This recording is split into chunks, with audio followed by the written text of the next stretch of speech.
Screen പ്രേക്ഷകർക്കും big screen പ്രേക്ഷകർക്കും ഒരുപോലെ സുചിതമായ താരമാണ് ദേവി ചന്ദന. മിമിക്രി വേദികളിലൂടെ തുടങ്ങി കോമഡി സിറ്റുകളിലൂടെയും പ്രേക്ഷകർ മുന്നിലെത്തിയ താരം സീരിയസ് വില്ലത്തി വേഷങ്ങൾ ഉൾപ്പെടെ ചെയ്ത കുടുംബ പ്രേക്ഷകരുടെ മനസ്സിൽ ഇടം പിടിച്ചിട്ടുണ്ട്. ബിഗ് സ്ക്രീനിൽ ശ്രദ്ധിക്കപ്പെടുന്ന വേഷങ്ങൾ ദേവചന്ദൻ ചെയ്തിട്ടുണ്ട്. അഭിനേത്രി എന്ന നിലയിൽ മാത്രമല്ല, നർത്തകി എന്ന നിലയിലും പ്രശസ്തിയാണ് ദേവചന്ദന. ഗായിക കിഷോറാണ് ദേവിചന്ദ്രൻ്റെ ഭർത്താവ്. ഇരുവരും പ്രണയിച്ച് വിവാഹിതരായവരാണ്.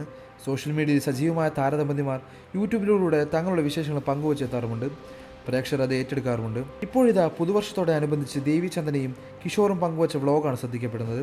കഴിഞ്ഞ വർഷം പാളിപ്പോയ ന്യൂ ഇയർ റെസൊല്യൂഷനെ കുറിച്ചും പാലിക്കപ്പെട്ട റെസൊല്യൂഷനെ കുറിച്ചും ഒക്കെ ഇതുവരെ വീഡിയോയിൽ സംസാരിക്കുന്നുമുണ്ട്. ഒട്ടുമിക്ക തീരുമാനങ്ങളും പാലിക്കാൻ കഴിഞ്ഞില്ല എന്ന് പറഞ്ഞുകൊണ്ടാണ് ദേവിചന്ദ്രൻ സംസാരിച്ചു തുടങ്ങിയത്. നോ പറയേണ്ടത് നോ പറയണമെന്ന് തീരുമാനിച്ചുവെന്നും അത് പ്രവർത്തനമാക്കാൻ സാധിച്ചുവെന്നും ദേവിചന്ദ്രൻ പറഞ്ഞു. എല്ലാ വാർത്തകളും ആദ്യം അറിയുന്നത് കിഷോറാണ്. ന്യൂസ് ചാനലുകളെ വിശ്വസിക്കാൻ പറ്റാത്ത കാലം കൂടിയാണ്. ഞാൻ മരിച്ചു എന്ന് അടുത്തിടെ ഒരു ചാനൽ വാർത്ത വന്നു എന്നാണ് പറയുന്നത്. താൻ ആ സമയത്ത് സുഖമില്ലാതെ കിടക്കുകയായിരുന്നു.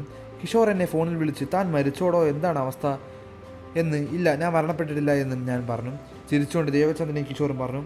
കഴിഞ്ഞ വർഷം കുറച്ചുനാൾ ഹെപ്പറ്റൈറ്റിസ് എ ബാധിച്ച് ദേവചന്ദ്രൻ ആശുപത്രിയിലായിരുന്നു. ഭീകരമായ അവസ്ഥയിലൂടെയാണ് കടന്നുപോയതെന്ന് ദേവിചന്ദ്രൻ ഭർത്താവ് ഒരിക്കൽ വ്ളോഗുകളുടെ ആരാധകരുമായി പങ്കുവച്ചു. ആശുപത്രിയിലായതും മരിച്ചു എന്ന തരത്തിലുള്ള വാർത്തകൾ വന്നു എന്ന് ദേവചന്ദ്രൻ പറയുന്നുണ്ട്. എന്തായാലും ഇത്തരത്തിലുള്ള സോഷ്യൽ മീഡിയ വാർത്തകൾ വളരെയധികം ഭീതി നൽകുന്നതാണെന്നും ഒന്നും വിശ്വസിക്കാൻ പറ്റാത്തവയാണെന്നും ദേവചന്ദ്രനെയും ഭർത്താവും കൂട്ടിച്ചേർത്തു. കൂടുതൽ വാർത്തകളും വിശേഷങ്ങളും ഈ വീഡിയോ ലൈക്ക് ചെയ്തിട്ട് എൻ്റെ സബ്സ്ക്രൈബേഴ്സ് സപ്പോർട്ട് ചെയ്യുക.